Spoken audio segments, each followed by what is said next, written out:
Ladies and gentlemen, if you can hear my voice and if you can see my face, and that means we are back together for another Monday night, and that means it is time for Firepitt.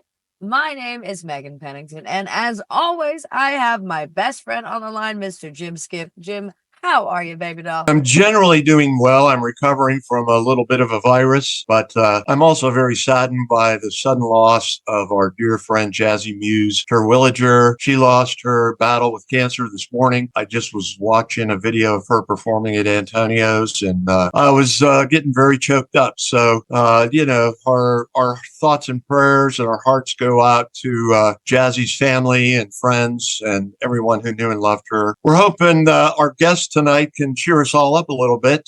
Stricken with the blues, laced with punk, and feeling the hangover of old school outlaw rock and roll, Steve Hawk started writing and performing solo in 1999 and with his band Forgotten Nobody in the 2000s. He released his debut album, The Demons in My Heart's Home, in 2015. Several songs were featured on WCLG Morgantown and WRGG in Greencastle. In 2020, Steve received an Iron City Rocks Pittsburgh Music Award for Best Singer-Songwriter of 2019. In February 2024, Steve received 2 more Iron City Rocks Pittsburgh Music Awards for Best Vocalist 2023 and Best Song of 2023. As I Get Older from his Demons in My Heart's Home album. In August of last year, Steve's second album, Nine Hells, dropped. Produced by Daniel Blake, I got the opportunity to share the stage with Steve at our ScarFire radio showcase in June of last year at Steamworks, and I was tremendously impressed with his dynamic vocals, excellent songwriting, and driving rhythmic guitar accompaniments. It's a pleasure to welcome the iconic Mr. Steve Hawk to the Firepitt. How's it going, Steve? Good. How you doing, Jim? I'm doing good. I'm hanging in there. So glad you could join us this evening. We love your music, and we'd like to know a little bit more about you. So when did you get your first guitar? When did you start writing songs? How'd you get into music in the first place, Steve? Well, as with everybody, it's a long story. I was 14. I was 14 back in 1994. My brother was in college at the time, and he started picking up the guitar because when he grew up around Scottsdale, that's where I grew up, felt like he was nobody. He really wasn't, but he felt that way, and he went away to college and picked up the guitar. And so when he was home for summer break, he had his guitar laying around, and it was just like an enigma to me. I couldn't understand how somebody could make a sound like I just couldn't understand it until I just one day after he told me not to touch his guitar, I touched his guitar and I just started to like fiddle with it. And I was like, wait a second. So when you pinch between these two bars, it makes a sound. And when I did what everybody else probably did. I just like experimented with it. And I was just so enamored with the instrument that I started to pick it up. And the first song, at first he was really angry. He realized, wait a second, my little brother really likes this instrument. So maybe I'll show him a thing or two. And, in 1994, music was so dynamic, at least for my generation. You had grunge that was already hit, but you had punk that was starting to come back in the scene and be popular. And then you had just radio wasn't owned by anybody. Now it's owned by iHeartRadio, and before that it was Clear Channel. But you could turn on the radio, and college radio and just average radio had a mix of music from REM to Green Day to Gin Blossoms to Live to, Pearl Jam to Nirvana. All of those could be fit as different genres, but they all kind of lumped in together as alternative at the time. And music was just so exciting back then. So I wanted to learn it all. And so my brother said to me, here's a nice, easy song for you to learn. He taught me What's Up by Four Non Blonde. That summer, that's all I played. Was that song. And every time, girls were walking up the street, I'd be like, oh, let's run to the front porch and play this song. Cause, I thought it was so cool. It started there. His guitar that he showed me to play on was actually our grandfather's guitar from like the 1920s. And my mom, when she realized that I was serious about it, she bought me a Fender acoustic when I was like in 10th grade. I took lessons from a gentleman by the name of Frank Podolinsky out of Greensburg. And what's interesting about that is I lost track of him for close to 20 years. years. And he happened to be at my last show. He popped up at my last show, and we got to talk, and I introduced him to the whole crowd and said, this is the guy that taught me what I needed to know, theory wise. And it was a neat experience for him and a neat experience for me. Now, songwriting was kind of a different thing. I wrote a song for a girlfriend that I dated in high school, but it was really lame and it was really stupid, and I never shared it with anybody. And I kind of put that on the back burner, and I met guys here and there that wanted to play in bands, but I knew I didn't have it. 1996, 1997. I just kind of played on my own with the guitar my mom got me in 96.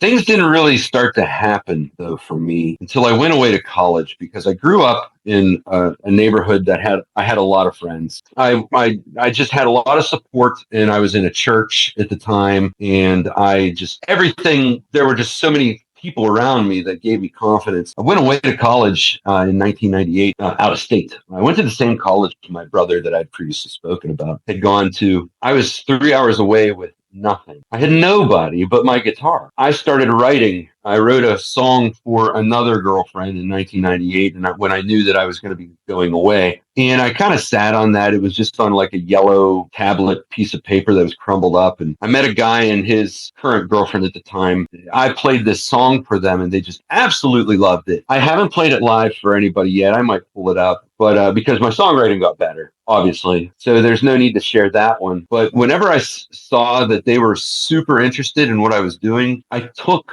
all that empty time and all that empty space, and I had broken up with the high school girlfriend. So I had a lot of those feelings too. And I wrote a ton of songs, which a couple of them I played today, but for the most part, they were more or less just practice songs to make me better at the craft, if you know what I mean. I shared them then, and as I wrote a new song, I'd share them with the people in my dorm. When they all got drunk or they wanted to party, they'd be like, hey, can you play us this? Or hey, can you play us that? And I really latched on to Social Distortion at the time. Mike Ness in 1999 came out with his solo album, Cheating at Solitaire.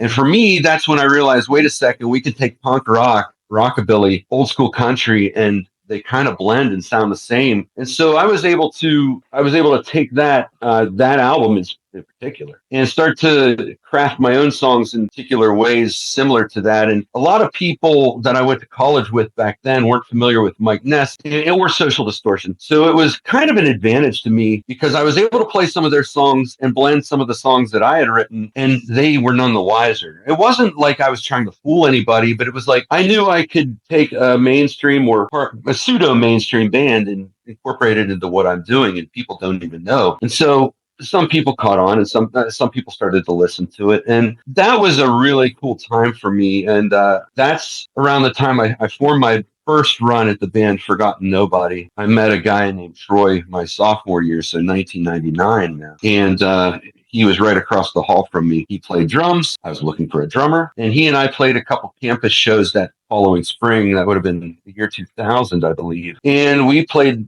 after that, we just started playing everywhere. The funny thing about that is we didn't know anything about equipment. We didn't know anything about how to produce our sounds for a live show. Hell, our practice room was like a little cubby hole with a microphone duct taped to a vacuum cleaner. You know, that was just kind of how we went. We didn't know what we were doing, and we just kind of made music and people started to like it. And so I've obviously gone off track with your initial question, but I guess that's a lump sum of everything that went on to create myself. Well, I think it's a wonderful summary. I have a couple questions.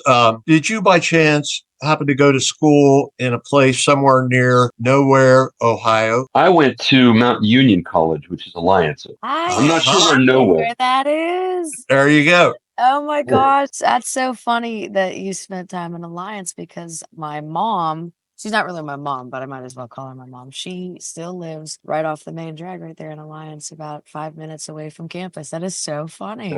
That's awesome. That's awesome. And the reason I mentioned that is Megan has a song called Nowhere, Ohio that you might be able to relate to. I actually lived somewhere near Nowhere, Ohio for a while myself, over on the under end of the state. Anyway, I really enjoyed your description of like your first guitar. Do you still have your grandfather's guitar? guitar from the 1920s? Is that like an old Martin or something? Do you have an idea what that is or was? Tell you the truth, about 10 years ago, when a friend of mine, his daughter was learning how to play guitar, I gave him that because I thought, although it's sentimental, it's nostalgic, I thought, well, what better guitar for somebody new to start playing on than the one that I had learned on and the one that my brother had learned on. But here in my writing room, I actually have the guitar from 96.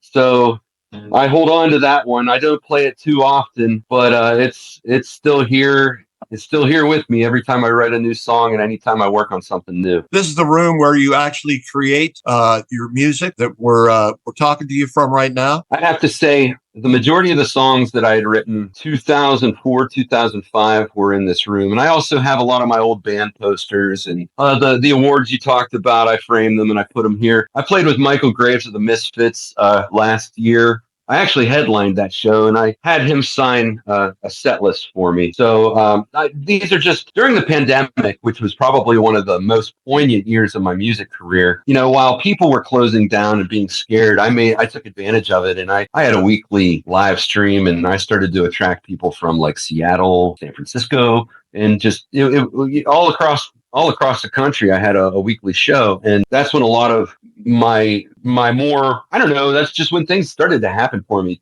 2019, 2020. So yeah, I do write a lot of the songs here, to answer your question, Jim. And it was my family's dining room growing up, but they're not here anymore, so I can do whatever I want. Amen to that, brother. As long as you're in that room where you write your songs, could you perhaps share with us a little bit of your process? You usually have like a lyrical idea first, a melodic idea. Do they come together at the same time? How's it work for you? Things have happened for different songs, but I have to say 95% of the songs that I've written were just me coming down or sitting down with a guitar and just fiddling around with a melody first. And then when I have a melody that I want, I start to just sing things out loud. When something comprehensive makes sense, I get out the notebook and I write that line down. I used to do different things. Painters have palettes of color. I've taken journals and like written down ideas and words and sentences and put them on a piece of paper and used that as my palette. The majority of my songs are just me and a guitar. I do the I do the rhythm and the chords first, and then the lyrics kind of topple in over top of that based on, I don't know if it's just a basic mood. I don't know if it's just a feeling or what, or just what I'm going through at the time, but they just it becomes a conglomerate after that. And how about the first track that we're going to listen to this evening, which is Where My Heart Has Roamed? In listening to this almost seems like it's a letter addressed to someone special. Could you share a little insight about where this song came from and how it developed? I don't talk too much about favorites, but this one is probably one of my favorite songs to play, and one of the favorite ones that I had written. My fans, and I've spoken very clearly with the process of growing up from the time I moved back to Pennsylvania in 2004 to now, with the second round of Forgotten Nobody when we started playing in Pittsburgh, to being solo in 2010. I had a love interest back in Ohio. And post-college, I stuck around probably far too long. On the campus, I kind of became like Van Wilder. If you ever saw that movie, I was just kind of like the guy that just stuck around too long. And everybody knew me, and I moved on eventually. I started to work with special needs children in Cleveland, and I met a girl who was significantly younger than me, but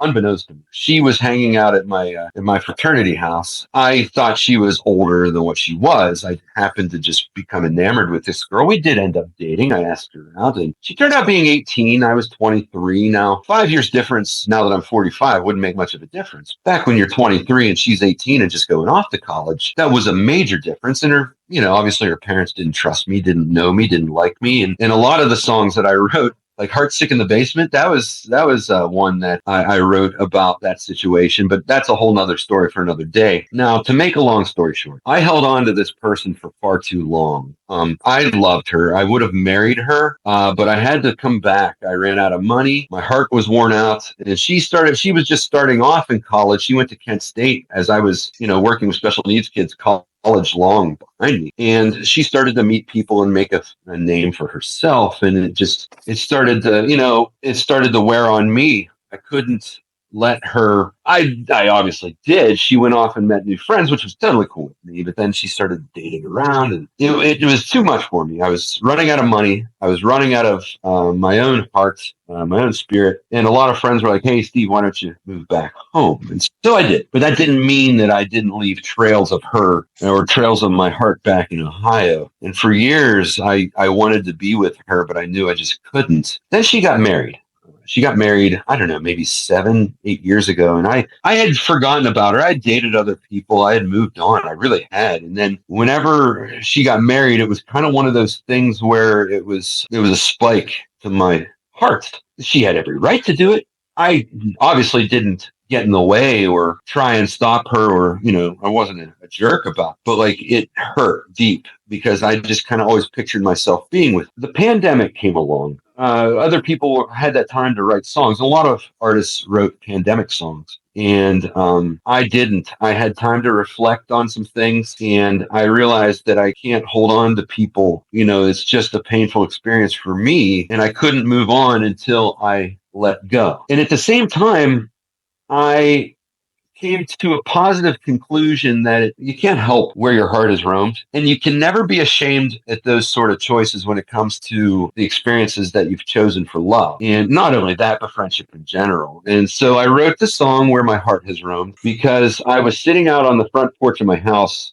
In my house, my parents have a old Victorian home. They live in a Victorian home down the street from me, and it's visible from my front porch. And the sun will set to the right of my front porch over this hill, and on certain nights, based on the atmosphere, it turns the entire neighborhood pink. And it reminded me of the day I had to say goodbye to that girl. The sky was the same way, and it was just one of those things. They say that smells help you with your memory, but in this case, it was this visualization of my entire town being bathed in a pink light that brought back that whole situation, which was the first line of the song. A nuclear sunset bathed the world in pink on that day. Everything just fell into place as far as the song goes after that. The memories, the words, the darkness of, how a night in hell did all those years go by so fast, which was what I named the album off. I did that with the last album too. I took a line of the song and named the album off of that. There's so many memories and things mixed into that song. I don't know, just the rhythm and the meter of the song and just how I was able to find some of the backup vocals. They were just in there, and it all came so naturally. And it is so natural and poignant. One of the lines that sticks out to me is, "Now I'm your just in case." To me, that really kind of summed up that whole feeling of I'm here for you and I always will be here for you. You've moved on. I think we should give that song a listen. What do you think, Megan? I love that idea. And might I say, I do love this song. I'm glad we get to spin it. Without further ado, here comes Where My Heart Has Roamed by Steve Hawk. Now I won't regret where my heart has roamed, and I no longer dwell in the pain. I just want someone to pull me out of the rain.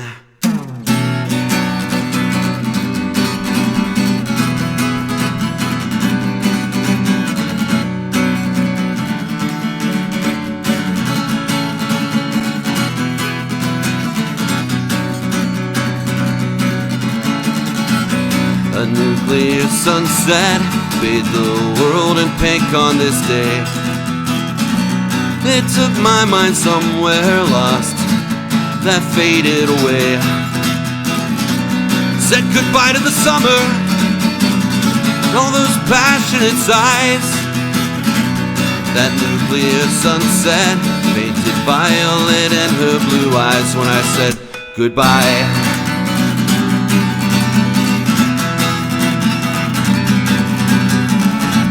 What seemed like mere seconds took years to forget. It raised many questions. I wrote a novel of regret.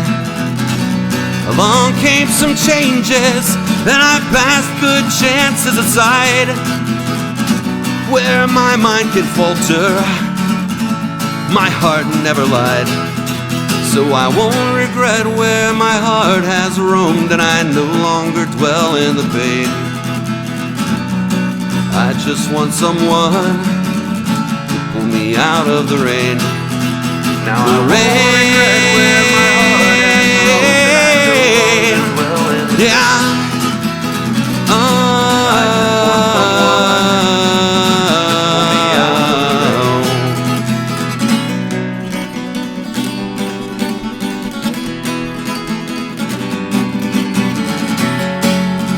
midnight hells did all those years go by so fast?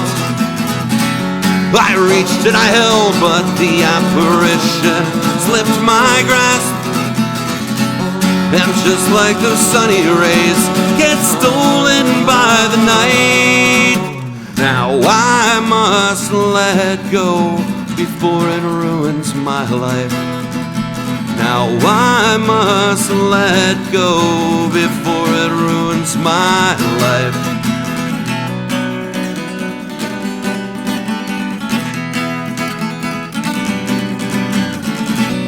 A nuclear sunset bathed the world in pink on that day. Life hung my heart out to dry, and then it ripped me away. Said goodbye to the summer and all those passionate sighs. That nuclear sunset painted violet on unfaithful eyes. So I won't regret where my heart has roamed, and I no longer dwell in the pain. I just want someone to pull me out of the rain. No, I won't regret where my heart has roamed, and I no longer dwell in the pain. Yeah, I just want someone to pull me out of the rain.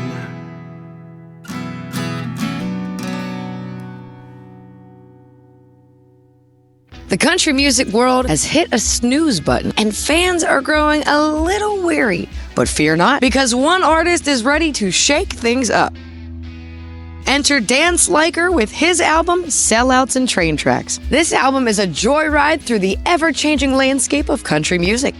Packed with a delightful dose of humor and good vibes, it dives deep into what Dan believes the genre should truly embody. With Sellouts and Train Tracks, Dan isn't just serving up tunes, he's capturing a moment. He mixes laughter with introspection and shouts out to everyone wanting to steer country music back to its heartfelt storytelling roots. It's a musical mashup you won't want to miss. So don't let this chance slip by. Tune into the Country Music Revival by streaming Sellouts and Train Tracks by Dan Sliker today. Available on all your favorite streaming platforms.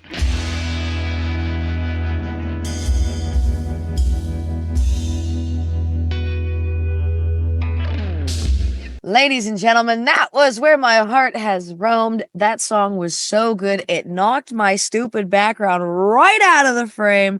And we are rocking and rolling, hanging out with the mastermind behind the music himself. I'm so glad we're chatting with Steve Hawk. Jim, I know you've got the questions. What do you got for me? Steve, I had a question about Mount Union. Did you ever happen to run into the champion of the coach of the world champion Philadelphia Eagles when he was coaching over there, Nick Sirianni? I think he was the head coach of Mount Union for a number of years. You ever cross his path by chance? Get it out here. Come on, spill it. No, I mean, it wasn't much. We weren't friends or anything. He was a year younger than me. I think he graduated. We sat at a lunch table. At the time, it wasn't that big of a deal. He was friends with other people that I knew.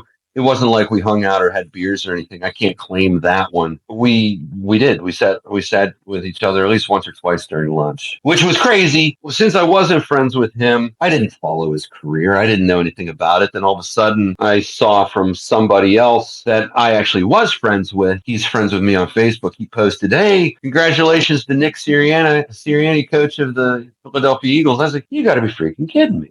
I was like. Serendipitously, I sat with the guy. Also, I sat behind Carrie Coons. I don't know if you know who that is, in one of my history classes. She was the mom on Ghostbusters Afterlife. She was in Gone Girl. Another serious, serendipitous thing. They probably don't give a crap for me, but at the same time, it's it was kind of wild. I knew these two people that are now super famous in their own ways. Well, I have a feeling someday, Steve, they're going to be sitting around going, "Hey, that's Steve Hawk. Remember when we had lunch back at Mount Union?" They're going to be saying the same thing about you someday, my friend. I'll take it. if it happens. Sure. Why don't you talk to us a little bit about some of the honors that you received? How did that come about? How did you get nominated? What was the process for the Iron City Rockers Awards? And I just think that's a really cool honor. I'd love to hear a little more about that. It's the Iron City Rocks podcast. Now, I didn't know anything about it. I was working at UPS. That was my old day job back. What would that have been? 2018, 2019. And I'm friends with the drummer from Chip and the Charge Ups, who is Nolan Allen. And he and I had played some shows together at an old place in Jeanette called the Keynote Cafe. He just posted it. It had to be him. I can't remember who else did it, but you can tag people on Facebook. Hey, Steve Hawk is nominated he's in one of the finalists for Singer-Songwriter of the Year and Iron City Rocks podcast. And I didn't know what it was. I don't know how I got nominated that first year, but I just kind of ran with it. I thought, well, you got to get your name out there any way possible. And if this is a thing, I'm going to post it. I'm going to advertise it. I ended up posting it on like all the Scottsdale pages and all the surrounding Westmoreland music pages. And when I got nominated, I got to the finals for Best Vocalist. That would have been 2019. They announced it right before COVID hit in 2020. So that was a cool thing. I got that award, just Best Singer-Songwriter. And even then, I didn't realize that was a big deal. I was just like, okay, well, here's the thing. Here's a podcast that has a thing. But then I started to look at some of the names on there. Donnie Iris is on there. Bret Michaels is Hall of Fame. A lot of people that, came out of Pittsburgh. Every year after that, I thought, well, let's take this thing seriously. Let's do this. And I went dry for a couple of years. But then last year, I was nominated again, and I got Best Vocalist. And I don't know who nominated my song As I Get Older, because that song actually came out in 2015. So for it to win an award in 2023, I was like, okay, cool. I don't care when it gets noticed as long as it's getting noticed. It was just crazy to me because a lot of the songs on there, like I think Black Ridge won Best Song this year, and they're definitely not in the same genre as I Get Older. As I Get Older is just kind of like a reflective, not a meek song. It's very poignant, I guess, but it's not rock and roll. Like, I'm not going to get in my car and turn up my speakers full blast and listen to As I Get Older going down the road. You know what I mean? But at the same time, it made me realize how awesome people in the area are. I couldn't have done any of it without anybody else pitching in and getting my back. I was playing at Major Stokes this past summer, and Mark Anthony, he's Mark Anthony's Solo and Friends or something on Facebook. He won, I forget what he won last year. I think he won Singer-Songwriter of the Year. I got Best Vocalist. But he was at this show when I was playing, and when I announced it, he looked at everybody. He's like, here, listen, everybody, you don't understand. There is a voting process. It's not a most popular friend. It's not a most popular thing. It's they run it through a database. And that's when I looked. I was like, are you serious? He's like, yeah. I was like, oh, then what I did was kind of freaking awesome. I didn't realize how cool it was. But then I was against Megan Paulette this year. She and I had both been on the Hugs at WRGG circuit and charts. We were the first few to be on that radio station back also the same year, like 2020. So she and I went head to head this year, and she won. And I was happy because I think it was her first award. So that was cool. I didn't mind losing.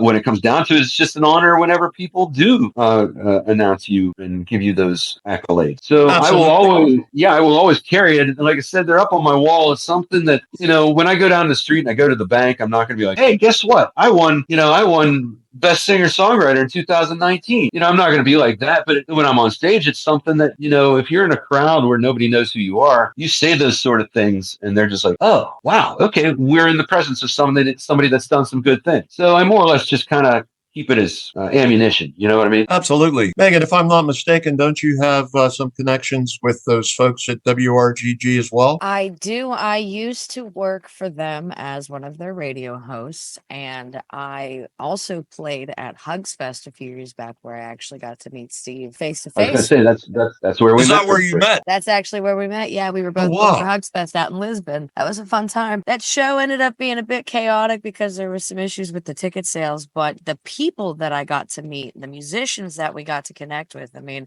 I met you, I met Alistair Stolas. There were a couple other bands I got to see. And it was really neat to see how independent music is portrayed in different parts of the United States when we all came together. Yeah. It's a shame that I stepped away from that circuit the way I did.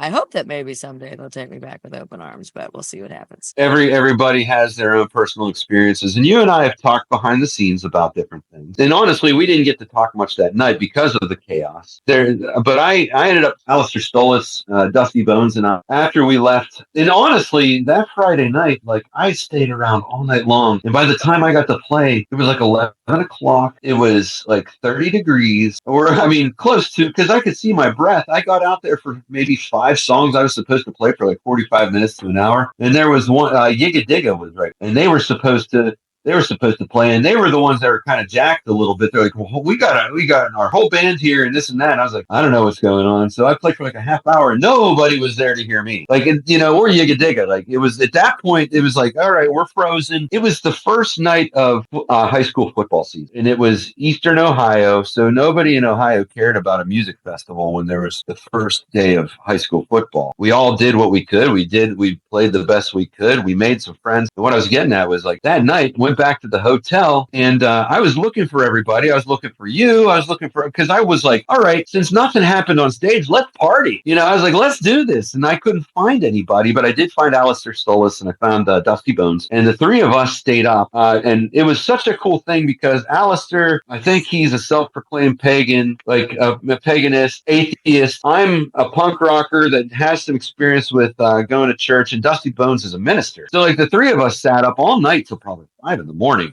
and just talked and debated and like had a really friendly, awesome conversation about different things. So that's what I took out of that weekend, because like the music was kind of messed up. I ended up playing. I was the first one to go on the very next Saturday or the very next day. And again, since I was the first to go on and now it was hot outside, nobody was there. So I was like, all right, well, not my first rodeo. Let's do this. You know, I'll play for whoever's here. I did have a friend of mine who lives near Steubenville. One guy showed up. That's right. You knew Teddy. I totally forgot. Teddy, You know Teddy my Plumley. boy Teddy. Yes. Teddy, yeah, I don't Teddy mean to Plumley. cut you off. Actually, what's funny about that is he told me about you guys, and I was like, cool.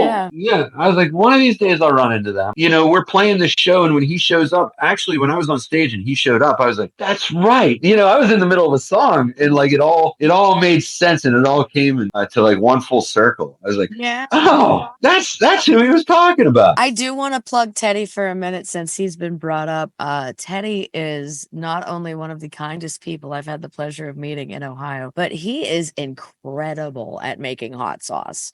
He has this sauce line called Sauce of Memory. Every time I see him, I come up to him and I joke with him. I'm like, you got that good? You got that good stuff? And I buy like 3 or 4 bottles off of him because I don't get to see him all the time, and he doesn't have an online store. So if you get a chance, find Teddy in Ohio and buy some Sauce of Memory because it is top notch, I swear. Yeah, absolutely. I still have some in my fridge.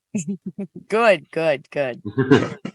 Yeah, that was a fun weekend. I'm so sorry, Jim. I just wanted to say that was a fun weekend. I also took a lot from it. It's funny that I didn't realize you were part of that conversation with Dusty Bones and Alistair, because when I woke up that morning, went outside to get my morning smoke in, saw Alistair in the parking lot because he was standing by his like total like decked out car painted and stuff. So we got to talking. He told me about that story about staying up all night with a couple of y'all. And he was same reaction, how beautiful it was to be able to debate comfortably and freely, peacefully. And I had quite a few different conversations with him. I think I spoke with you at one point after we put the connections together, but just everybody that was there. Like you said, it was a perfect way to get us together, to network, to create those connections. I'm friends with a lot of people from that show still on Facebook, and I'm very fortunate for that. So, you know, I'm glad we got to play for each other because it was worth it. Absolutely. And all I was going to say was that all of this, you're relating of the trials, the tribulations, the chaos, all the things that can go wrong, all the problems, but the music and the musicians still are what really matters. And that's how we all connect and how we all lift each other up. That seems to also be a central theme to this song, Curse to the Man Who Knows, that we're about to listen to. It has such an uplifting message. Maybe you could talk to us a little bit about how this song came about. The band broke up. Forgotten Nobody broke up in 2008. We didn't know we were breaking up. It was just one of those things where we went on hiatus and never returned. We never had a formal conversation about it. We just kind of all parted ways. Like sometimes that happens with different friends and everything. I was dating a girl who was a elementary school crush. I probably shouldn't have dated her in the first place. We were just from two different worlds, and I thought she was the same person. She lived up the street from me in Scottsdale, just a very pretty girl, someone that I had a huge crush on when I was young. We started dating again, and like I said, just two different people at this point in time. She had been married, and she, I was making a bunch of money. I wasn't making any money. I was still at UPS hurling packages. At the same time, a buddy of mine, a childhood friend the two of them knew each other. They both went to private schools together. I went to a public school. My buddy Eli had come down with cancer in like 2008. So she kept the only good thing that came out of dating that girl was the fact that she was the catalyst for me to start playing solo. She was the one, hey, she lived up in Indiana. She was an administrator for IUP. And she's like, Steve, there's all these bars up here. You can play up here and it's this and that. I didn't have a sound system. I didn't have a good guitar for playing out. The guitar I showed you earlier was the only guitar I had. And the hookup and everything was busted out of it. So I'd have to go through a lot of things to, fast forward 2010, she was gone. She cheated on me. It was a disaster. My friend had succumbed to cancer. He died in June of 2010. And it was all around that time that I started to realize I had played a couple shows acoustic now. And I had some followers who just were like, wow, where did you come from? This and that. But it wasn't until I was dealing with him that I realized that life is just too short. And when he did finally pass away, I realized I gotta go balls to the wall with this thing. I'm still alive, and I still have a gift, whether it's from God or whether it's from whatever's internally in me, or however you want to interpret it. That I have this thing, and so I had to go with it. And I didn't write the song until a couple years later, but I took all those memories. Every one of those memories is it's in that song. So when I'd play a show, I'm good friends with his widow still. She's ended up being married to one of my other friends now, that's a whole other crazy story. I'd play this song whenever the time of the year would come around. That was kind of whenever I'd play it, because it was just kind of a tribute to Eli. What people don't know are the things internally, what I had to go through to move forward with all the sadness, with all the breakup, with all the loss of a friend, starting something new. That's where the curse comes in, because people just see you up on stage and you're like, man, this guy's fun. He's smiling. He's cracking jokes and this and that. They don't realize that I had to go through literal personal hell to talk myself into starting playing music again. And that's the curse. The curse of the man who knows, and I'm the man who knows. And you guys don't have any clue, what it's like when you lose your friend like that. In that particular case, no one knows what it took when the love lied. No one knows how I shook when my friend died. No one knows, those are all things. That line in particular, my brother, the day I found out Eli died, we were at my cabin celebrating my brother's wedding. They had gotten married in February, and he and his wife were having reception for family and friends at my cabin. And I get this phone call, and I'm hanging out with my oldest brother, different guy. And I hang up the phone. He's like, everything all right? And I was like, Eli died. He's like, oh. So I just calmly walked around the cabin where no one was, like a dog that was about to die. You know what I mean? How they do that. They go into solitude. And I put my head in a corner because that was the only thing I could do. And I just started to shake. And I turned around and my whole family was there. And I mean, that part was special. But at the same time, it was like no one knows how I shook when my friend died, and that's all of it, that whole thing. That's such a meaningful song to me. And if it wasn't for that, and if it wasn't for the love of my friend and the grieving of my friend, that things wouldn't be where they are now either. So occasionally, I want to be a musician that has fun songs and, gets people going, but I throw those tidbits into my albums just so that that there's still a human experience in there as well. Well, I love that, and I love that so much that I'm going to cry through this next song. So, ladies and gentlemen, let's take a listen to Curse of the Man Who Knows.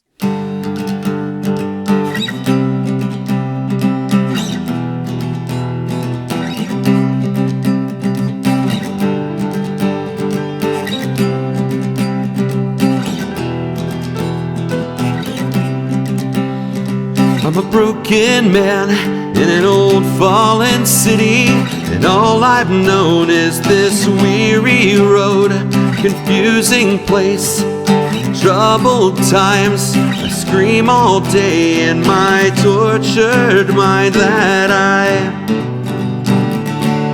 still believe. A tired friend, his dying life, cried on the inside to his fighting wife, but I shook his hand, calmed his face. Wasn't long for he left this place, yet I still believe in him.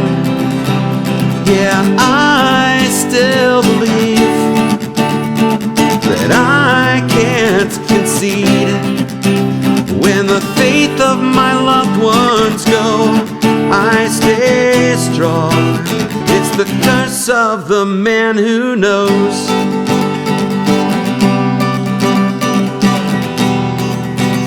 It's the curse of the man who knows.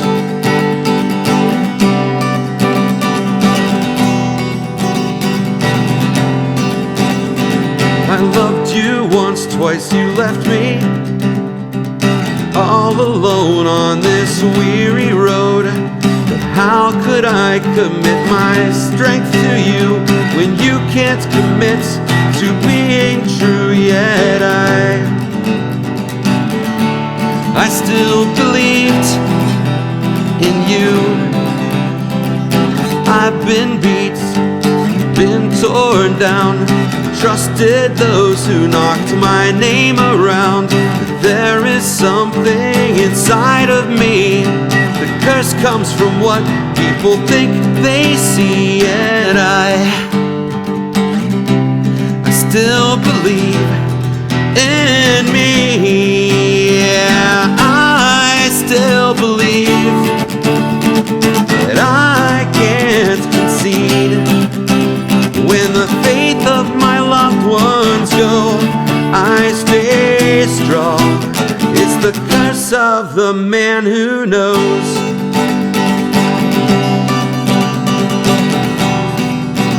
It's the curse of the man who knows.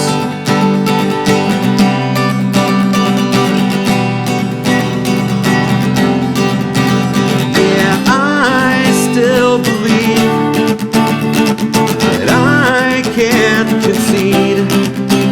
When the faith of my loved ones go, I stay strong.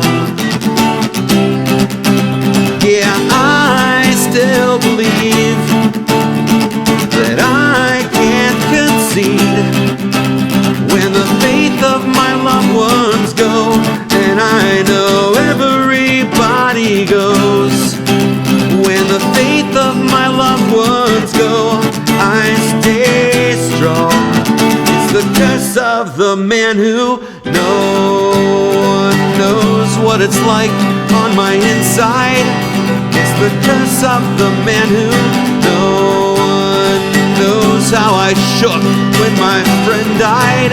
It's the curse of the man who no one knows what it took when the love lied. It's the curse of the man who no one knows how hard I have tried. It's the curse of the man who knows.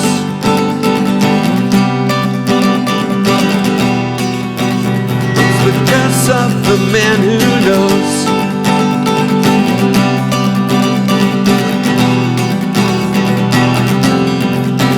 Yet I still believe.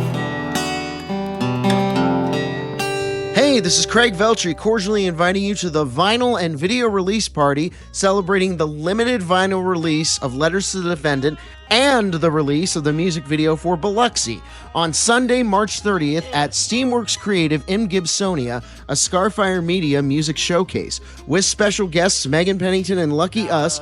Doors and meet and greet at 6, music from 7 to 10, $10 at the door, BYOB. That's the ScarFire Media Music Showcase Vinyl and Video Release Party with Craig Veltri, Megan Pennington, and Lucky Us, Sunday, March 30th, 6 to 10 p.m. Be there. Aloha.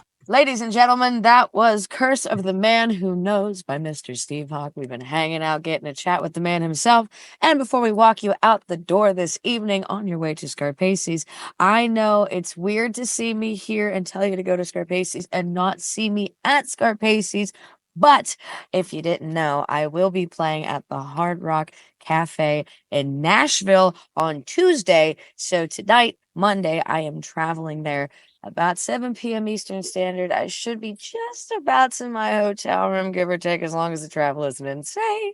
So wish me luck. Enjoy the open mic with Tyler. But on your way there, and as we walk Steve out the door, Steve, I want to know, what do you have coming up? I want to know shout outs. I want to know upcoming releases, any shows. Give it to me thick. I've got a big weekend, St. Patrick's Day weekend lined up. Last year, it just kind of, I started to play an annual show at Chapel Hill Wines. But this year, I've got, I played two shows that are kind of annual shows. I play one at Manor Legion. I've been playing that one this will be the 8th year. I get together with a couple guys here and there who, the lineup switches every year, but this is the St. Patty's Blowout 8.0 at Manor Legion. I'll be with Justin Westwood. He used to be in a band called Sour Loon. He's now solo acoustic, but I'm playing with the Red Lines. Rebel Revolver was supposed to play. Those guys are like one of my favorite bands. They're like good friends of mine. We were supposed to play, but their lead singer Andrew had to back out. So it's just going to be, Justin, the Red Lines, and myself. The next day, March 15th, I will be at Chapel Hill Wines again for their St. Patrick's Day celebration. And for my first time, I'll be at Four Seasons in Latrobe. They got a hold of me, and I was like, well, this is going to be a rough one. I'm playing 3 St. Patrick's Day shows in a row, but I've got to play this because I want to go back there and make that a regular rotation for me. So Four Seasons on the 16th, that's a Sunday afternoon. I'll be back in Scottsdale the 22nd at Wishes Bar and Grill. And then I'm playing a benefit show for WRGG. They're having a bunch of their artists coming in. That's March 29th. As of April, Sobel's Obscure Brewing. And then West Overton has their Whiskey Wednesdays. I'm kicking it off with them. I'm going to be their first artist on Whiskey Wednesdays. That's going to be April 9th. I think they do one show a month there. That's what I'm doing. I'll just go to April, but you guys can follow me on my Facebook page, Steve Hawk Music, and I'm always booking. I'm always pushing. Come on out to a show sometime. Yeah, and the Hawk is always flying. I love that. Well, we'll have to get you on a couple ScarFire shows, and maybe you and I should sit down and write a song one of these days, because I've always thought that I'd love to collab. Would make a good song together. I'd love to collab. I'm actually going to try and collab with Jim O'Brien too, if you know him. Ooh, very cool. Very cool. Wow. Yeah, he and I are been talking about that for at least a year now. It's one of those things that on the weekends we're always so busy. You know. Ladies and gentlemen, with that, I do want to say thank you for tuning in for all things Firepitt and all things ScarFire Media. Make sure you check out the podcast network, check out the Flame, check out Find a Venue, the Indie Musicians Catalog, everything that we have to offer right here at www.scarfireradio.net. or our beautiful social media pages. We're going to spell it. Excuse me, let me try that again. We are going to spin Dotted Line by Steve Hawk. But in the meantime, between time, ladies and gentlemen, stay healthy, stay happy, stay safe. But most importantly, on your way to Scarfaces. Peace and love. We'll see you next week. Thank you guys for having me tonight. Thank you, Steve.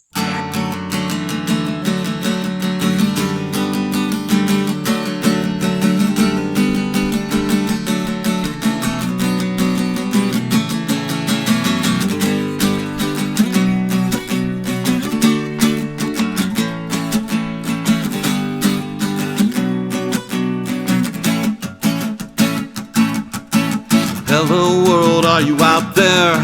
Are you giving your people a chance? Everyone claims to have good intentions. How long do intentions last?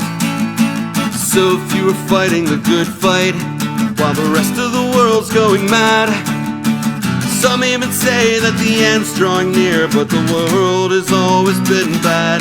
Everybody's on their own to live how they want to live, and everybody has that choice to give where they want to give, with or without you.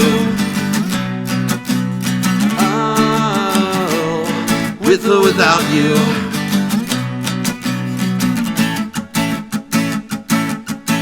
Your hair's hot with opinion, and you wonder why I won't make a choice.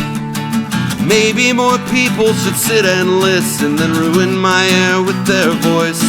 Yeah, your side's standing for something, but to the others it don't make sense. So why would I draw a line in the sand when I could see the whole beach from this fence? Everybody's on their own to live how they want to live, and everybody has that choice to give where they want to give. The consequences are your own. When you cross that dotted line, I'm giving you your choice. Can I have mine?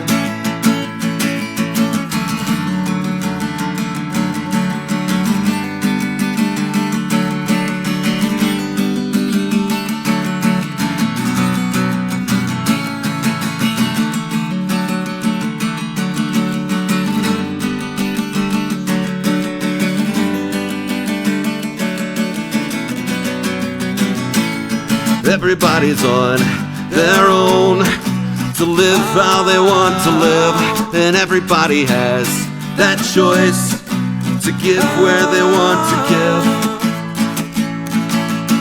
I'm just trying to get there, and I'm just trying to see. We all wander, wavering, walkway to where we feel we should be. And I'm just searching the world again, find out where it all leads.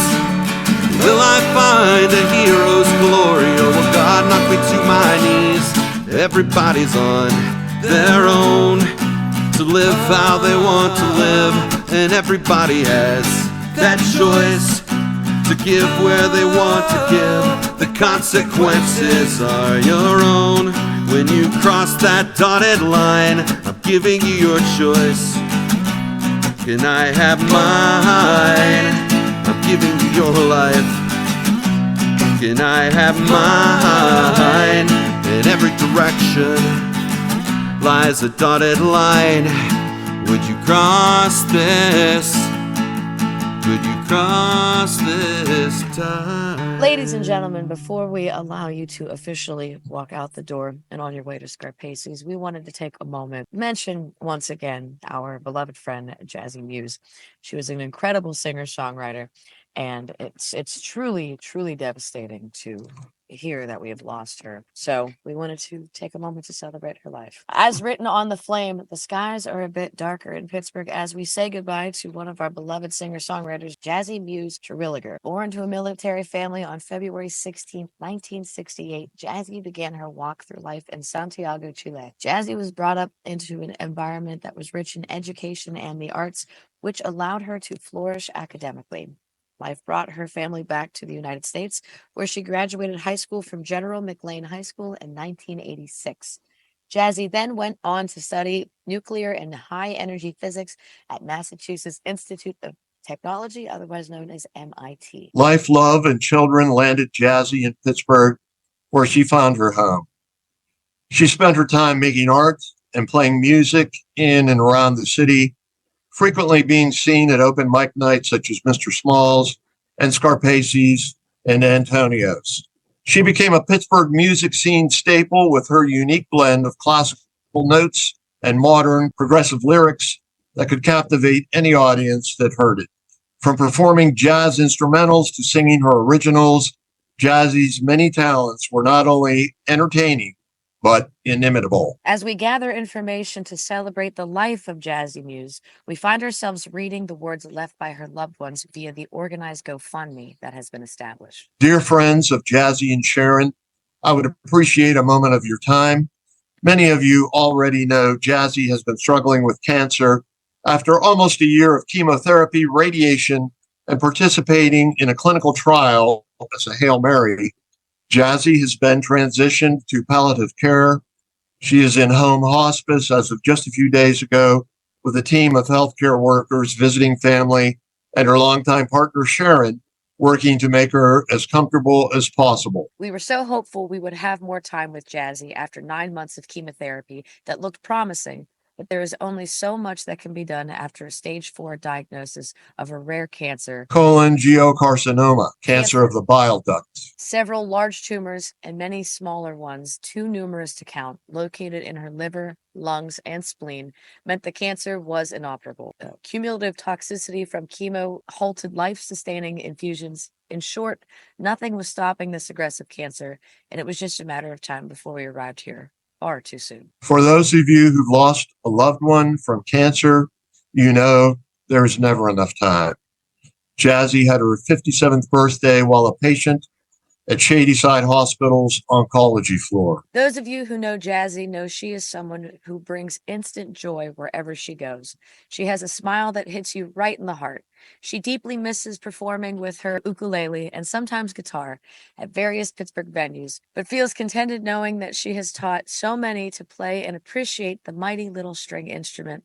Some of you may also know of her esteemed education at MIT and years as a physics instructor at Carnegie Mellon. Jazzy and Sharon, partners for more than 13 years, are very important to us, and I hope to you.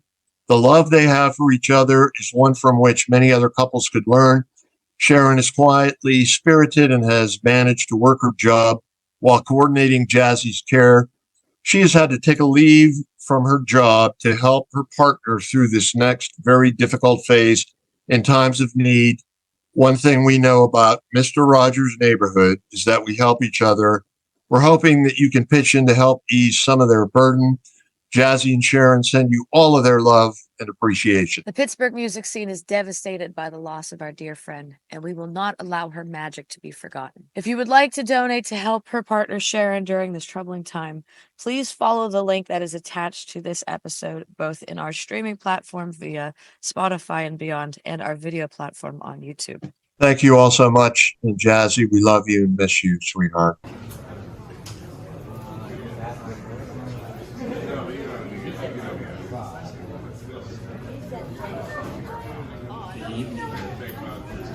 While they're setting up, I'll just tell you, I'll say it again in a little bit, at Rhythm House Studios this coming Saturday evening. I will be a featured artist in Charlotte, PA.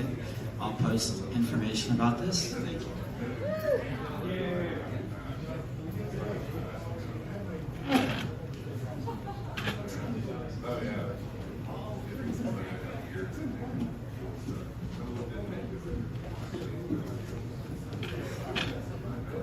Testing. 1, 2, 3.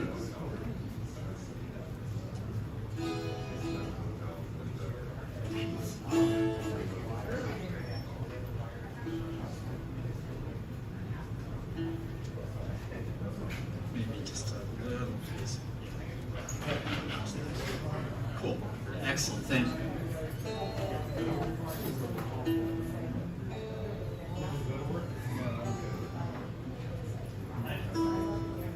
Okay, this is a song I wrote for a friend. It's called Nobody Better Than You.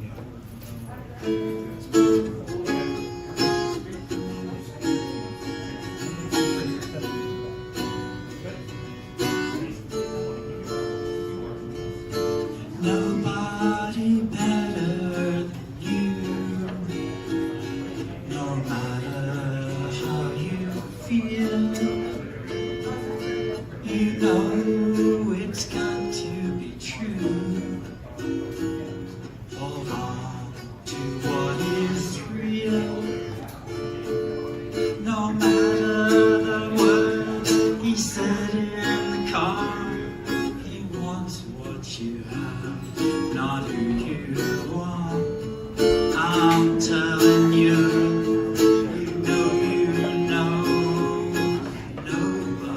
Nobody better than you.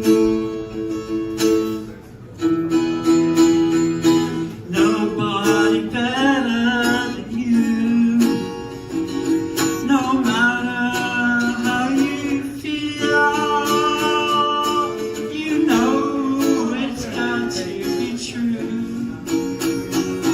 Hold on to what is real. Said in the car, he wants what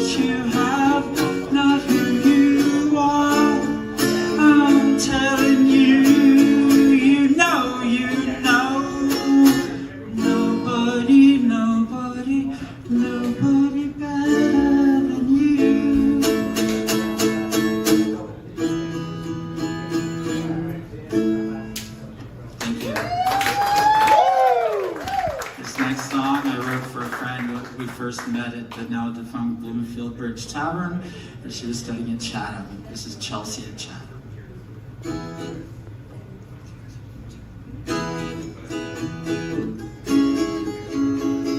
Chelsea at Chatham, never that far, close as her presence, she loves my guitar. Easy her smile, pure as a pearl, adoringly fragile, beautiful girl, beautiful girl. Life is so hard is life, life is hard is your life, hard is your life. Chelsea and Chatham, never that far, close as her presence, she loves my guitar. Easy her smile, pure as a pearl, adoringly fragile, beautiful girl, beautiful girl, beautiful girl, beautiful girl. Chelsea at Chatham, never that far, close as her presence, she loves my guitar. Easy her smile, pure as a pearl, adoringly fragile, beautiful girl, beautiful girl.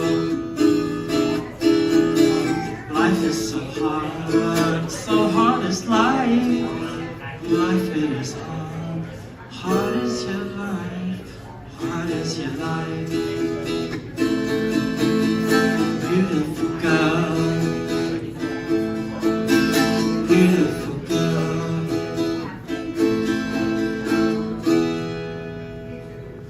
Yes, thank you. I can do one more 1.5-minute song and then I'll be done. This is Make It Better Today, Tomorrow also wrote for a friend.